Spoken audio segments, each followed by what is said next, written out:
चला पाहूया भारतातलं पाणी आणि शेती यांचं नातं काय आहे.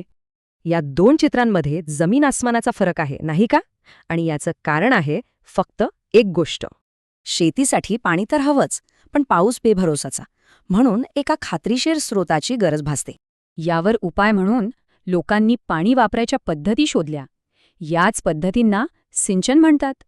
यामध्ये साध्या विहिरींपासून ते मोठमोठ्या नद्यांना वळवणाऱ्या प्रणालींचा समावेश होतो.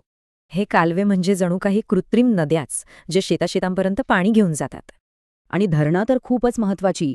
ती देशासाठी एकाच वेळी अनेक कामं करतात. एवढेच काय, आपले पहिले पंतप्रधान तर या प्रकल्पांना आधुनिक भारताची मंदिरे म्हणायचे. इथे पाहिलं तर लक्षात येतं की देशातल्या मोठमोठ्या नद्यांवर कशी धरणं बांधली गेली आहेत. उदाहरणार्थ ओडिशातलं हिराकूड धरण तब्बल 26 किलोमीटर लांब, जगातल्या सर्वात लांब धरणांपैकी एक. बरं, पाण्याची सोय झाली. मग शेतात काय पिकतं? तर मुख्यत्वे 2 प्रकारची पिकं असतात. अन्न पिकं म्हणजे गहू, तांदूळ ही थेट आपल्या जेवणात येतात, आपलं पोट भरतात. ही पिकं प्रामुख्याने देशाच्या मैदानी आणि किनारी भागामध्ये घेतली जातात. दुसरीकडे आहेत नगदी पिकं, जसं की कापूस आणि कॉफी. ही विकून पैसा मिळवण्यासाठी घेतली जातात. काही पिकं तर इतकी मौल्यवान असतात की त्यांना खास नावंही मिळाली आहेत, जसं की ताग, सोन्याचा धागा.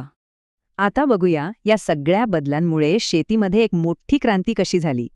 ही क्रांती 1960-70च्या दशकात झाली. याला कारण ठरल्या उत्तम बियाणं आणि आधुनिक शेती पद्धती. याचा परिणाम भारत अन्नधान्य आयात करण्याऐवजी एक प्रमुख निर्यातदार देश बनला. पण एक गोष्ट लक्षात ठेवली पाहिजे, ही सगळी शेती फक्त एकाच गोष्टीवर अवलंबून आहे, पाणी. म्हणूनच पाणी वाचवणं खूप गरजेचं आहे.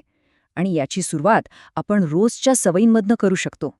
आणि हाच एक मोठा प्रश्न आहे, वाढत्या गरजांसोबत आपण या मौल्यवान संपत्तीचं रक्षण कसं करणार.